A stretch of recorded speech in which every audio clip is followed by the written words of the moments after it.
Welcome to another episode of This Week in Metropolis. I'm Matt. And I am desperate for a haircut. This week, we are talking all things about the Metaverse. That's right. If you've seen the news this week, things are going to change. Ironically, I have no knowledge of it whatsoever. So Matt is going to be filling in this blank space between my ears to bring me up to speed with what this is all about. We're going to be talking about how it affects Facebook and also a potential game that we could all play in the Metaverse. It sounds fun. Sounds awesome. But if you've got some free time and some blank spaces in your head at the moment, otherwise, when we're not putting out an episode, check us out on social media. So you've got Facebook, or is it Meta? You've got TikTok, you've got Instagram, you've got all major platforms. Check us out, reach out to us. It's a good opportunity to chat, get in the comments, give us your opinions, what you think, because we do read all of those comments and it does play a big part in what we do and how we shape the show and the sort of things that we cover. So yeah, do reach out. But as James said, we've got lots to talk about today. So we'll be back after this.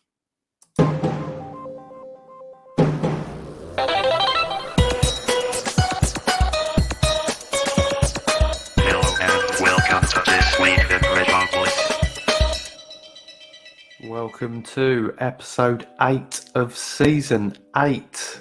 All the 8s, two fat ladies. All the 8s, yeah, isn't it, today? Let's not offend anyone. They're just big boned.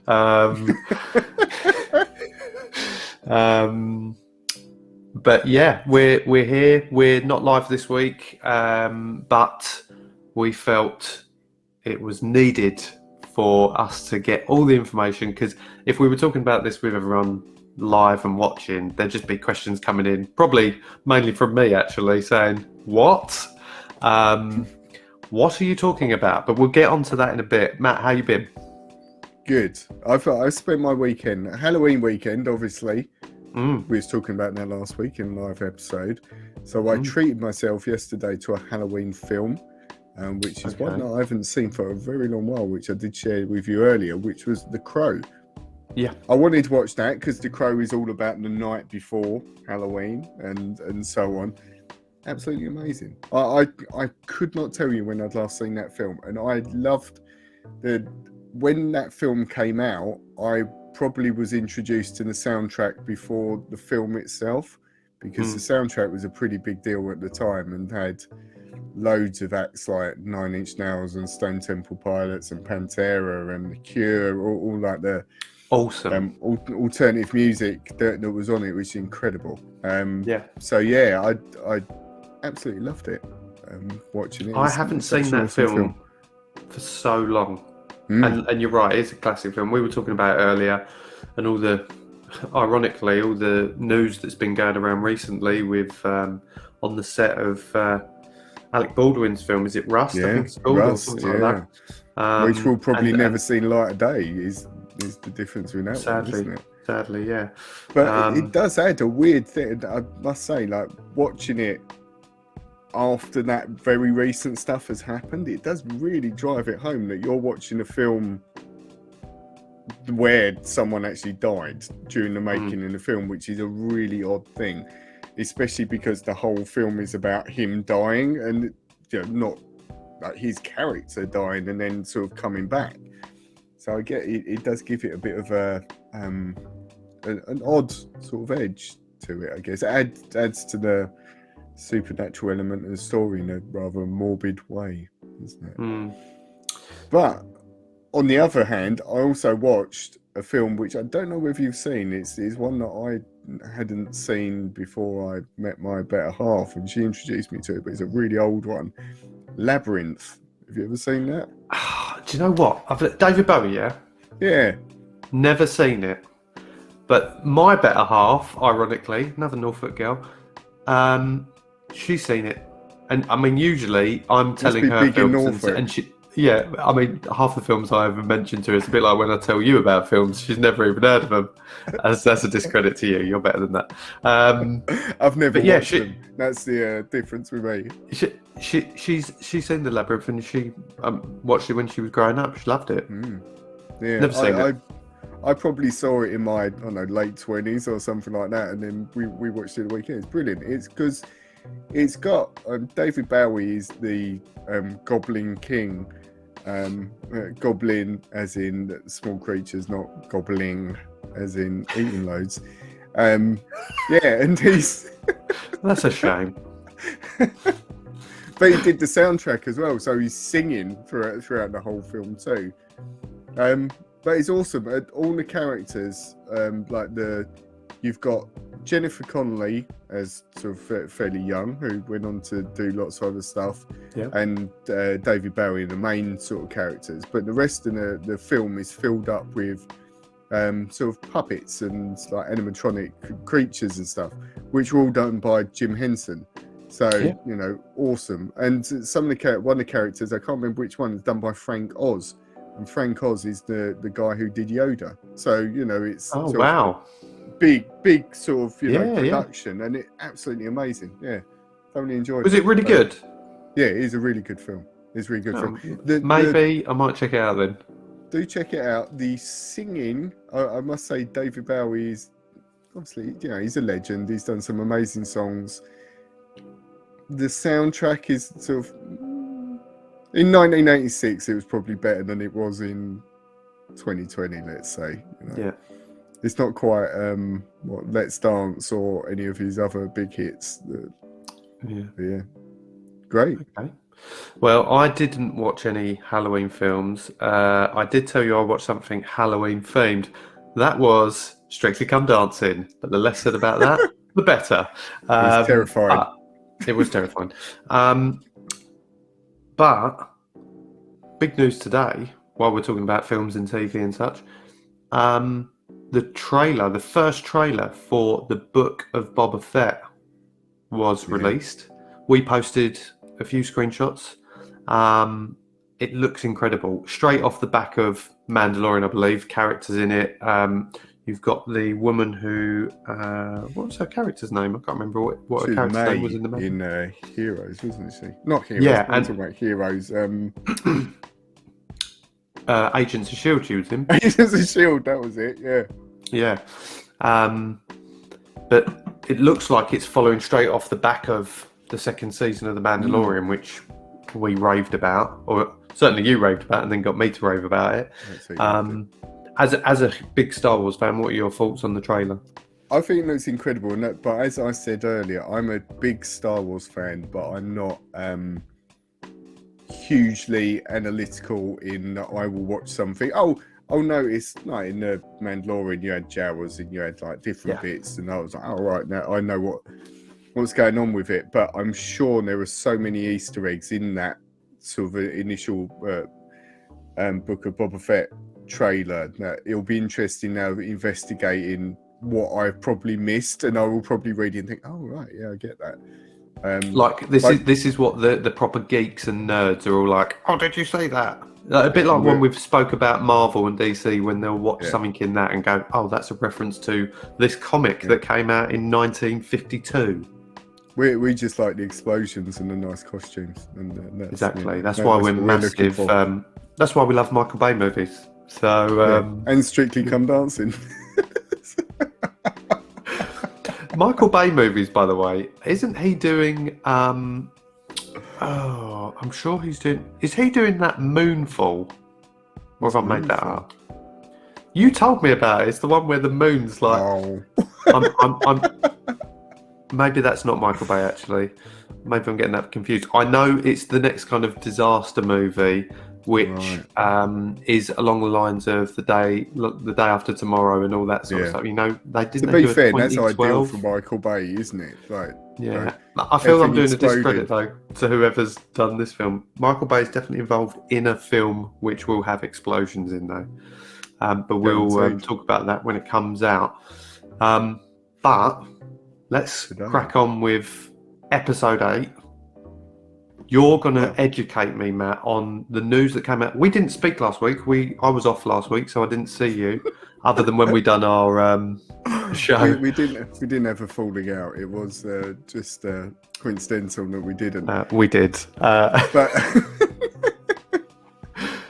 But it was very big news because it had been rumoured, and we'll talk more about the Facebook side a little bit later, but it had been rumoured for a little while. Two things, really. One, Mark Zuckerberg said, I want to build a metaverse, which we'll talk about in a second. And secondly, Facebook was going to rename itself, was rumoured as well. And they announced it, and it's basically one and the same thing, that the Facebook, the company, not Facebook the app, Facebook the company will now be called Meta. And they released a video of which Mark Zuckerberg was in, that they're going to create the Metaverse. And the Metaverse basically is it's like the next step of the internet, is the best way of imagining it. So at the moment we're sitting staring at a screen, or like when we've got our phone we will look at a screen again and sort of have to press buttons or like tap the screen to do stuff.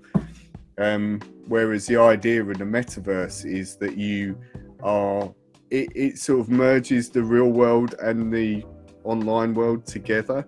So the way you interact with it would be through a VR headset, or alternatively through AR, sort of augmented reality. And they show a few examples of how it will work in the video. I don't know if you've seen the sort of demonstration video.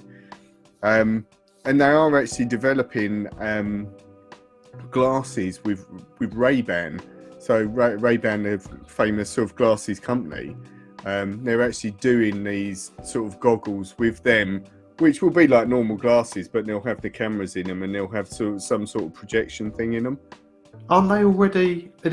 I feel like we talked about not on the show, but we have spoken about it before. It'll be that you can capture stories and things like that through your glasses. There's a little camera, I think, on the top right, or just above where you're looking out of, so you can literally record what, I don't know if there's a little button or you tap or whatever, but essentially you've got a camera there that then all syncs up to your phone or whatever. Which Snapchat did something very, very similar. Probably a few years ago now. It's quite a while, where you could sort of record constantly. But sort of in terms of like the metaverse sort of thing, which you can see, like if you'd be sitting there with your glasses on and you could see that a message had popped up and it would show you sort of, without you looking at your phone. And then you'd have a sort of an armband that would allow you to sort of reply again without doing anything. So it does fuse the two together. I could be here, for example, and I could be looking at you sitting on the sofa behind me, but you'd be a hologram, basically. It's those sort of things in the video, and they give you an example of two people playing chess. They're sitting in the park playing chess. One of them's there and the other one isn't, because they're sort of viewing them as this sort of but they can still interact avatar, with that game, but they can still play in the same game of chess together. How mad. Things like that, which is absolutely crazy. I mean, I don't know about you, the thought of those sort of things I think are really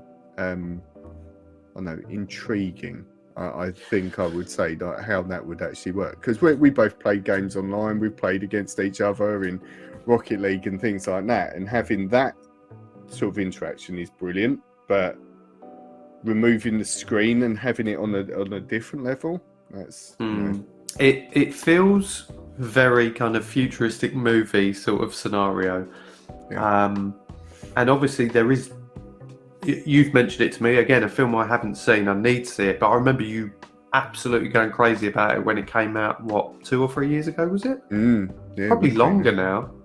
Probably is. But Ready Player One, which I had to kind of refresh my mind. I knew the basis of it, but I refreshed my mind by watching the trailer to it earlier. And that kind of painted the picture of, this is set in 2045, and the world has turned to like living in slums. They're all like stacked containers, aren't they, on these big old units? But it's to escape that reality, and I guess that's kind of what they're trying to do with the metaverse.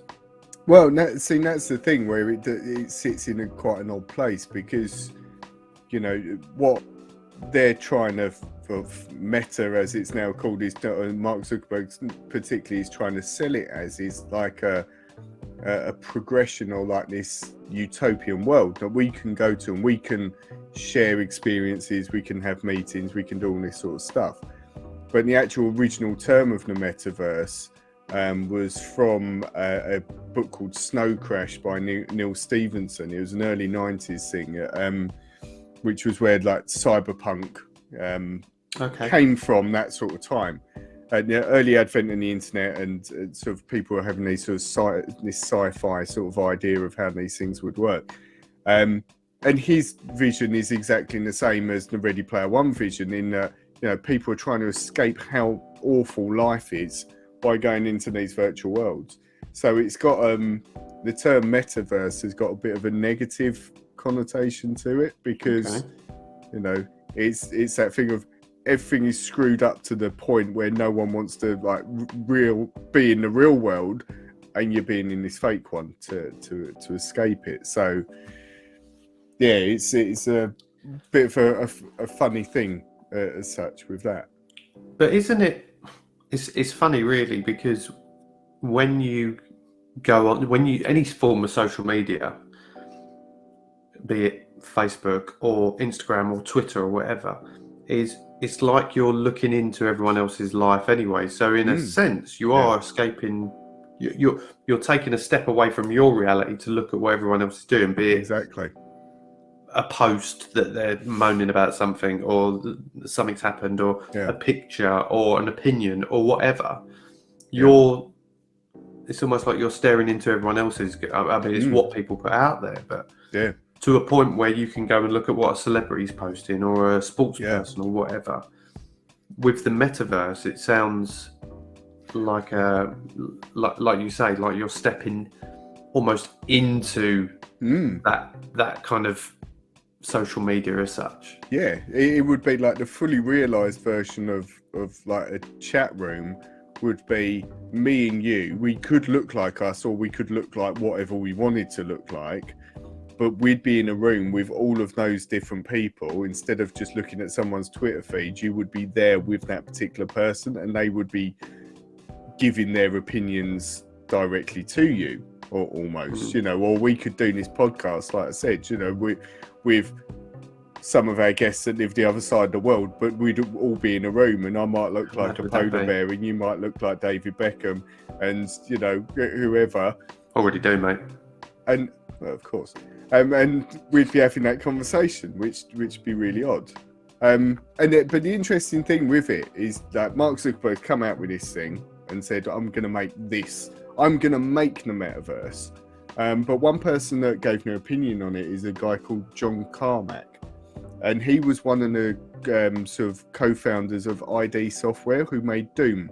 So he's been in the industry for years, and he now I think he's on the board of Oculus, who like the VR goggle company, which Facebook own, or Meta now own. So they've got that technology there.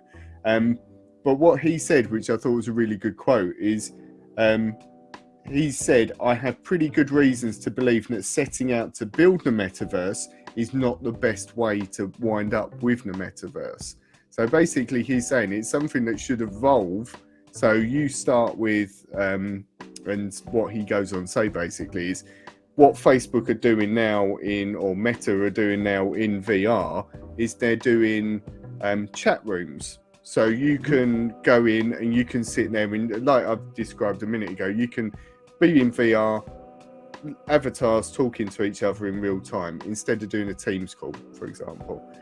But what you want is you start at that and you get that right, and then you see what you can build onto it and build onto it and build onto it. You can't just go and just build this thing and right, we've done the metaverse now. It has to evolve.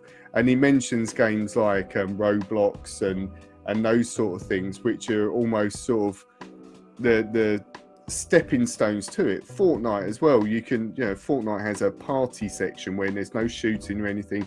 You can just go there and you can dance, or you can watch a concert, and those sort of things are already building the blocks of it. But the whole premise of a metaverse and how it is in Ready Player One certainly is you shouldn't have something that's owned by one company. Like, you don't want to. Why would you want to go to a world that is only owned by Amazon or only owned by blah blah blah? It should be that it's a free open thing like the internet used to be. But he's basically, John Carmack has challenged on a sort of, he said he's thrown down the gauntlet that what he wants is, because Mark Zuckerberg has now said we're going to do this, he wants that next year they deliver what they call Facebook Connect. It'll probably call something different now, but like a conference saying about all the new ideas that they're doing. He wants them to do that completely virtually with just avatars. So it's like a proof of concept. You said you could do this, so next year you should do your entire conference in VR, and people could attend it and do it like that to prove that you're able to do what you've said you could do. I think it's a great idea. If mad, you know, to set the, but I mean, it seems, you know, we're not far away from 2022 now, so it seems exactly like a lot of pressure to do that. But they're allocating 10 billion to do it, so you know it's a hell of a lot of money, isn't it? As interesting as this all sounds, because like you say, it is next level sort of stuff, because and we'll go on to it, but like from a gaming perspective and things like that, it could make all them other companies, PlayStation, Xbox, Sega, whoever, they could all look at this and go, wow, this is, and we've spoke about it loads of times, what's next for gaming? Yeah. This could be it. This could really be it. But my question I was going to say to you is one of the things that I've heard about and had discussions with friends about is that there's a lot of conspiracy about why he's doing this as well, Zuckerberg.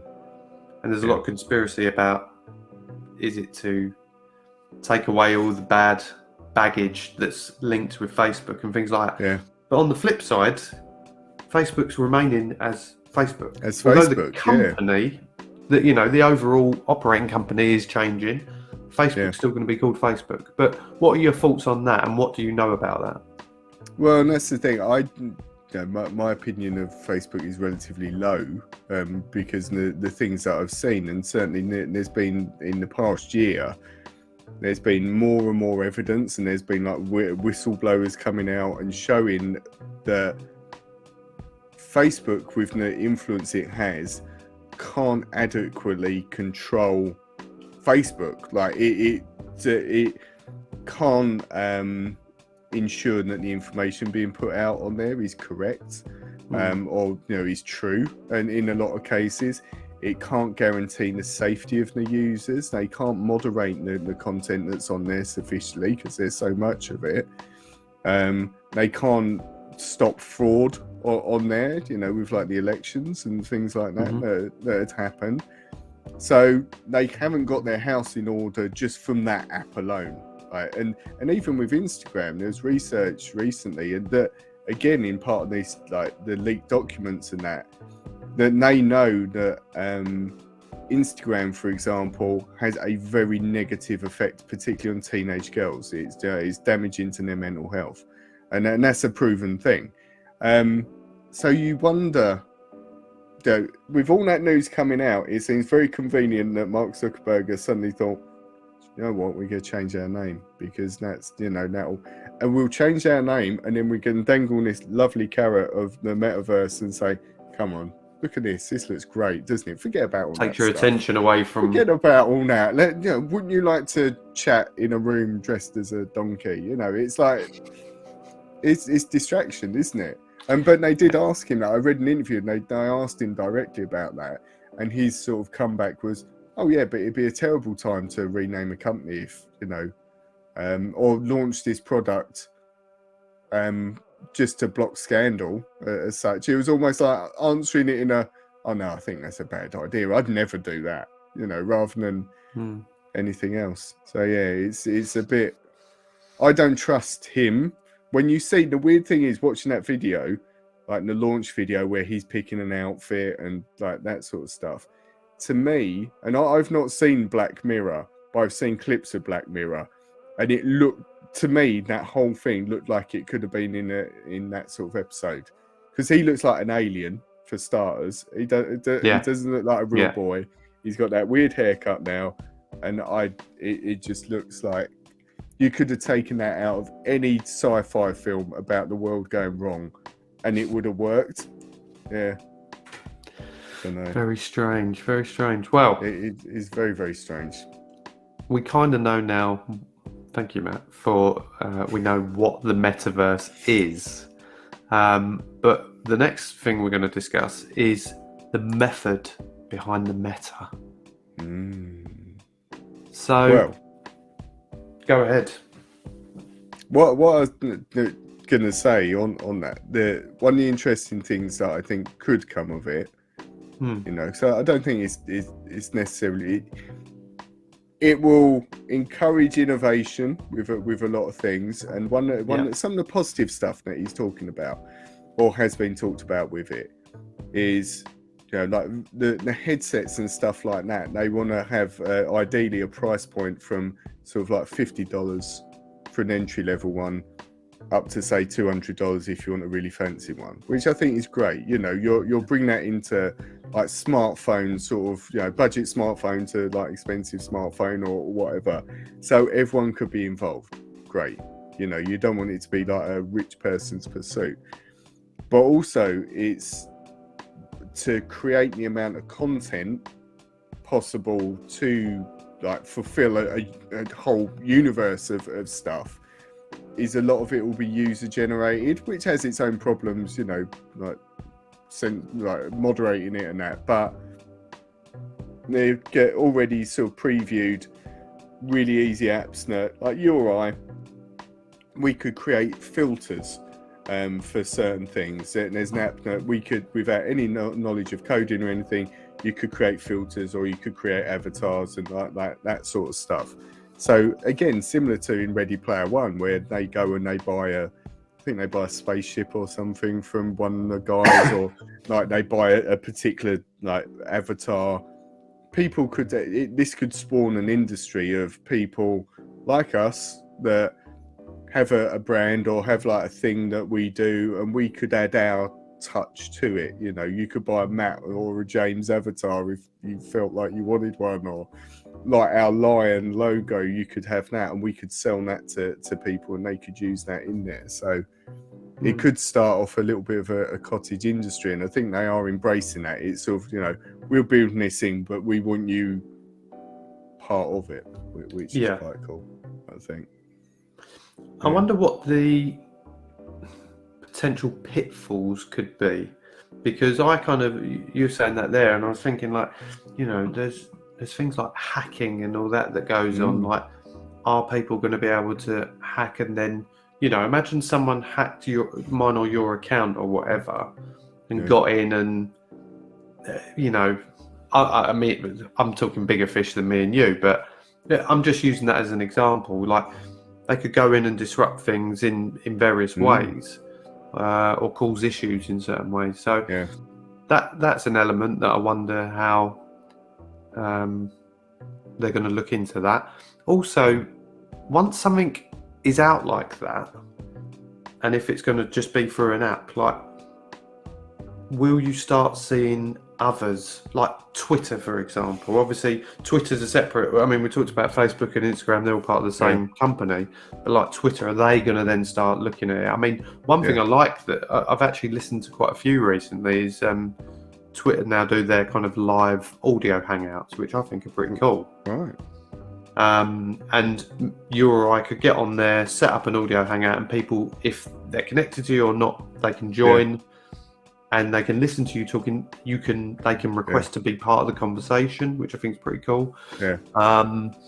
So it's. And imagine that. I mean, can you imagine listening to one of those, but you were sat on a virtual beach, for example, in a circle, experiencing what someone was talking, but you're all avatars or whatever. That'd be really cool. wouldn't it? That adds the sort of cherry on top to that sort of experience, I think, doesn't it? Yeah. But I guess that's it, isn't it? It's like, and the only way really for something like this to work is if you've got on the scale that you would want it to work, is that everyone works together.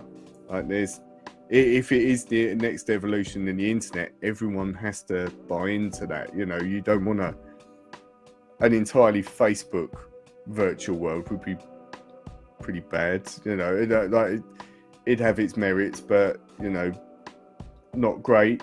You would probably want to take a bit of the Twitter sort of side of things, and you'd want to take a bit of something else, and you'd want to be able to, I don't know, have ASOS, let's say, you know, and you could wear their try clothes. On. Yeah, exactly, like that sort of stuff. You'd want it in there. You'd want it like the internet. So they can't. Sorry, I was just going to say, you saying that, all these things sound amazing, but is there a risk as well that, and again, it's a bit like the player one thing. Yeah. Is there that risk that then becomes your reality? Well, do you know what? Watching the video and seeing, I think there's a guy sitting on the sofa and he's got messages coming in, and he's already doing something else, or like he's got someone next to him, and they're like messages coming up. To be honest, that made me sort of like, oof, like it's so. People have enough trouble, and we've talked about this loads. People have enough trouble getting away from their phones, like, and will spend hours on their phones and just be like engrossed in it. If you've got it there constantly, how are you gonna like that? Surely that doesn't make it easier to moderate how much you're using it. And I worry, like it's a real thing that people suffer abuse, you know, being on social networks, and you know, whether it be from a complete stranger or whether it be from, you know, friends or family or whatever, it does happen, and online bullying and harassment does happen. If you're plugged into this thing, you know, more than you probably should be, how you can escape from that? You know, that's got real world consequences to it, isn't it? And the peer pressure of, oh well, I'm on, you know, again, I see the peer pressure sometimes with like just playing on Xbox with my kids and that. Oh, well, I've got this game, I can do this or whatever, or I've got the, you know, having certain skins on Fortnite or whatever. Yeah. You know, what? Oh, your avatar's rubbish. I can't believe you've got one of those free avatars. You know, mine costs 200 quid. Yeah, it's all these little things that will, you know, just exaggerated, I guess, aren't they? It's interesting, but I think with anything like that, there's always going to be pitfalls and risk with it, as well as, you know, us as tech enthusiasts going, wow, this sounds incredible. Imagine being able to do all these things. I think it'd probably be different for you and I. Yeah. When we're using it, but for youngsters, that's where there's probably elements of, like you say, more risk there. One of the other things I just thought of is like you said, I think, and we touched upon it a bit before, is like from a gaming perspective, that could really be, you know, we're talking about Twitter getting involved. We're talking about, you know, Snapchat and all these other social media platforms. I think the gaming market is going to have to take a look at this if it becomes something bigger, because, you know, you think of games like, I mean, not that you or I play it, but Warcraft, for example. Loads of people meet people and make friends on there. There's communities on that. And that is literally a great example of a metaverse in a way. You know, like you said, I certainly know someone who, you know, met someone in game and formed a relationship from it. And it was very, very sort of common that you would, whether it be, you know, a group of friends or, you know, you're making new friends in that environment. And that's, pretty much what you could have. But from a gaming perspective, you could then be that character, potentially. Yeah, that would be you. Yeah. That's what I mean. And you're then in that environment. Yeah. And, you know, battling with whatever it is they do on that crazy punching trolls. And punching trolls, making potions, whatever. Yeah. So, I mean, there's which, interestingly, so much potential. you saying it, the one article that came out today was Ubisoft, which are a huge gaming company. They announced plans to develop a play-to-earn blockchain and NFT games.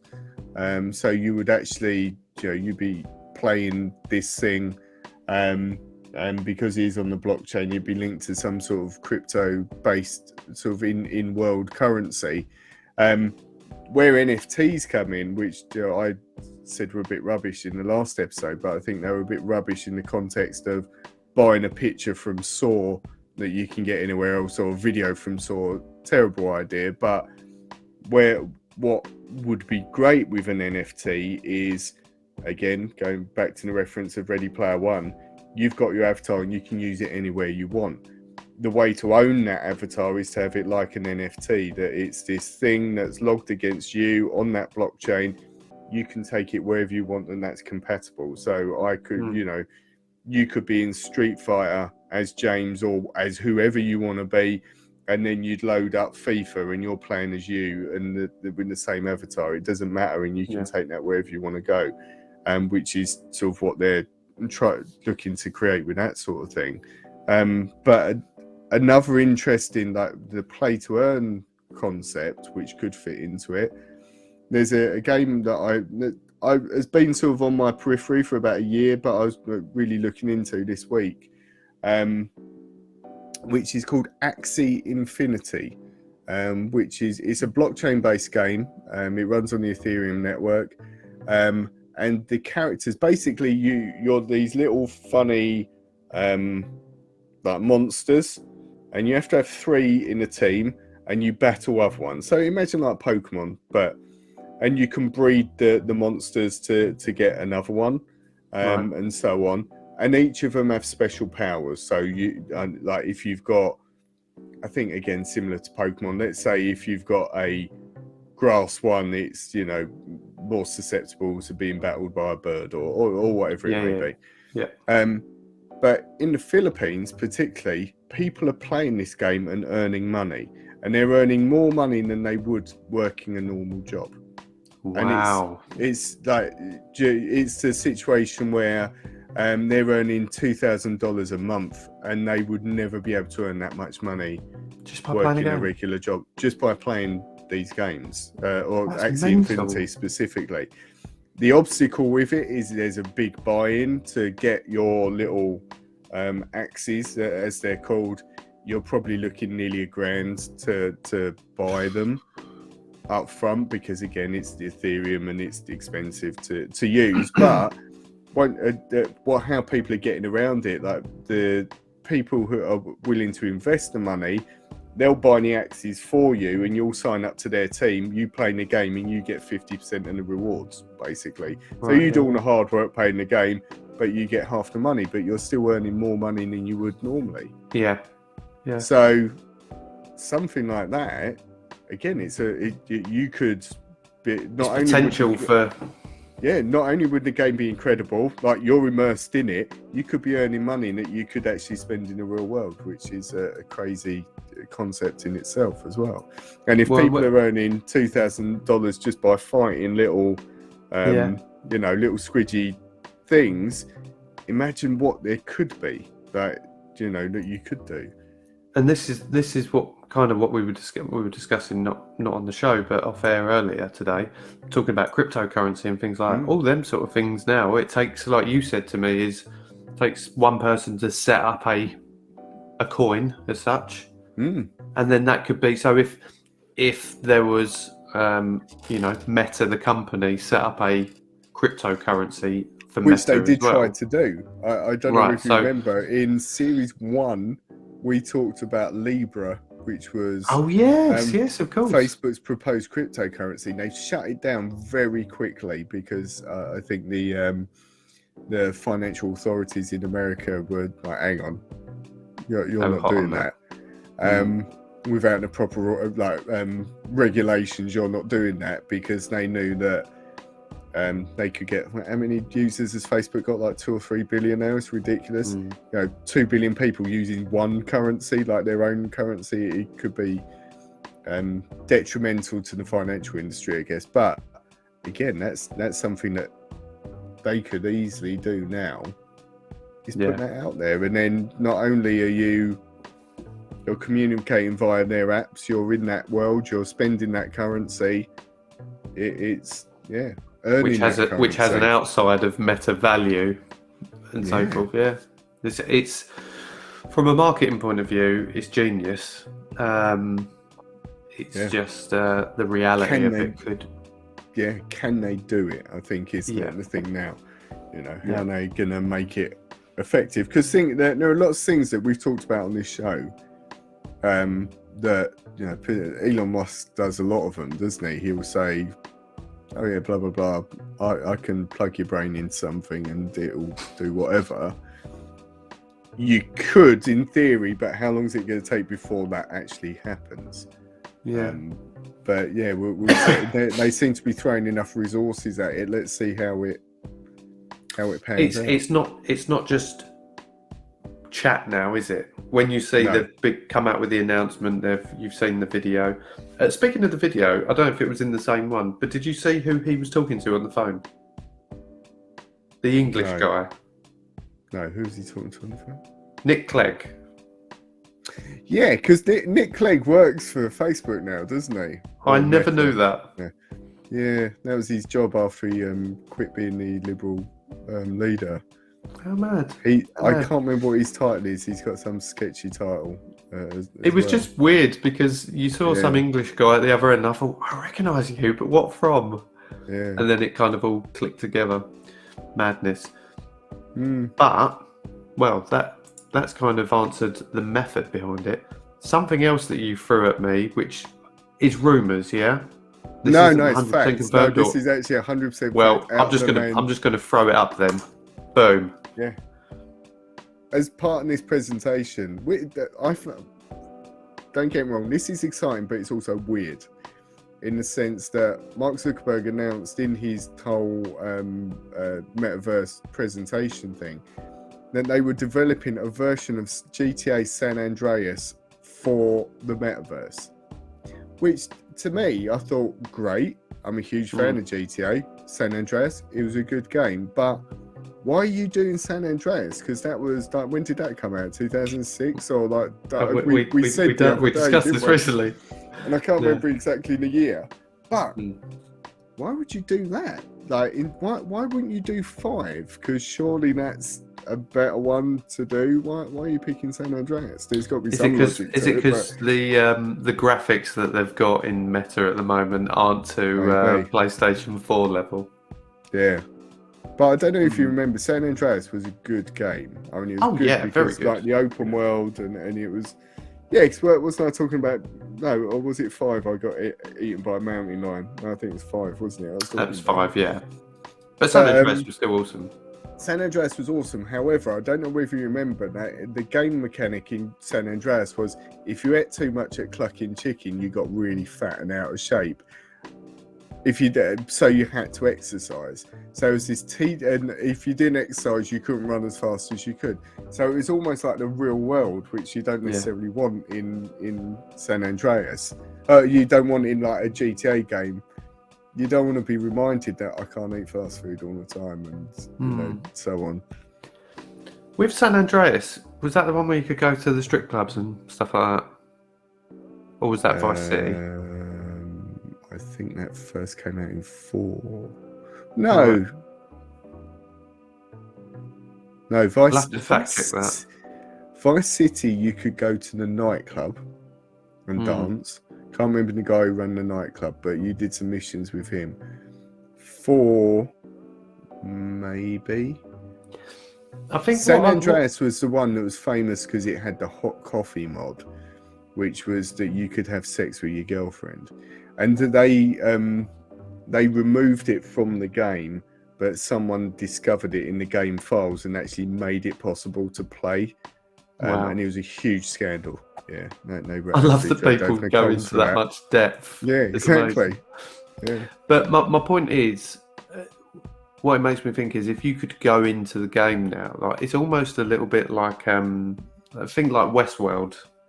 the concept of Westworld is that that's some trillionaire has built this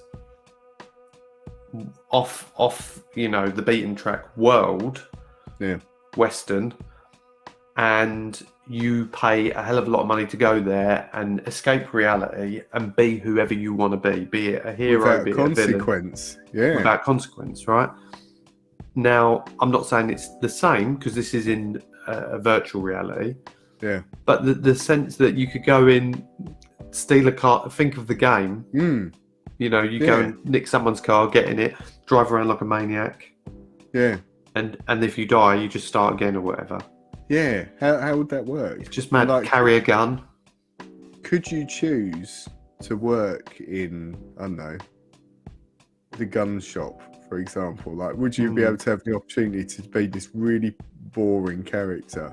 But then that's not the game, is it? I guess I'm going to be in San Andreas, but I just want to work in the restaurant, and that's it. We can clean tables now. It's not that's. I mean, if that's better than your reality. Oh, look, someone's shooting someone. Yes. That's the only thing. Well, I'm thinking like Free Guy, doesn't it? This takes it to almost like Free Guy now. There's a great example. World as well, existing, isn't there? But they don't know they're in the game, do they? But there's this world sort of going on all around them. But then some comes in and shooting everyone. And sorry, the in-game characters don't. Obviously, Guy in it, he doesn't. But essentially, the outsiders that are playing in that game, they're all aware. Like, so again, it would be that way, I believe. Although that's more that's not AI. It's not like VR or whatever. VR thing. No, that's just looking at a screen, isn't it? So lots of possibility. But again, we'll see when the whole GTA thing goes, because that's it's interesting. Potential. It's really interesting. Sort of, I guess maybe it was his favourite game or something, which is why he picked that particular one. We'll have to wait and see. What if you could pick any? I mean, we might have said something like this on a question mark before, but if there was a game that springs to your mind that you would want to be able to go in and be a character in it, what would it be? See, it's a hard one because I love Street Fighter. Would I want to be in Street Fighter? Probably not, because I'm just going to get a fireball in the face or something. Do you know what I mean? That'd be really but you're not going to feel the pain, are you? So again, you wouldn't really, would you? Unless it's like the Matrix and you do feel the pain. Is it going to be like that? But you're plugged in, aren't you, in the Matrix? Or in Ready Player One, from what I saw on the trailer, there's a bit where I'm sure he's getting some sort of lap dance or something, and he can feel it. Well, they have a full body suit, and that's the sort of thing you can upgrade. You can you have your goggles, but you can like premium sort of suits and stuff. What's this, on Meta or in the film? No, this is in the film. Yeah. All right. No, don't get excited. We're not giving Mark Zuckerberg ideas. They've not made those things yet. A game like Forza. Imagine being in Forza. Oh, yeah. And you could drive any car you wanted in any location you wanted. Incredible. Like that sort of thing. But also, I think just ones that would take you maybe to a different place. Like just ones that. Would it be cool walking around like Super Mario World or something? Yeah. Or Mario Kart. Imagine Mario Kart. Mario Kart would be awesome. With your friends, and you're sitting in the little car and you look around and there's Toad next to you. Like those sort of things would be absolutely insane. Doing it. Unfortunately, with Nintendo is very guarded with their property, so I imagine they probably wouldn't do it. I doubt they would. Sega, like I said to you earlier, Sega are working with Microsoft on some secret project, or they've announced they're working with Microsoft. Who knows? That sort of thing could happen. Might be the next Football Manager, mate. So don't get too cocky. Wow. I want to be in the simulation game. Yeah. An Excel spreadsheet. Look at me. I'm G9. Well, consider me and the boy have been playing the Miles Morales game. Like, any of them Spider-Man games are awesome. Like, imagine being Spider-Man and just swinging around through the buildings. But being your favourite superhero, whoever, Wolverine, whoever. There's a Wolverine game on the horizon. Yeah, I think something like that. If you could be your favourite superhero, there's the Avengers game. Obviously, you've got. Yeah. Amazing. The potential is ridiculous, but I think we've going to have to keep a close eye on all that, and we'll keep the viewers and listeners posted. But I want to say thank you to you, because you've done a lot of research on this, and I know how interested you are in this, and it blows my mind just hearing you talking about it. I'm just interested in it. It's one of those things that the older we get, the more reality, or the more science fiction becomes reality, I think. And this is one of those things that you can't quite comprehend, but you can comprehend the potential, I guess is the way I look at it. It's that sort of thing that you dream of, or that you've watched when you was a kid, watching people go into, like as early as Tron, like people going into a game, and that's what this is. You're thinking, well, I'm playing a game now, but I could be in that thing. It's crazy, isn't it? Yeah. It is crazy. Well, I think we've covered what we know right now.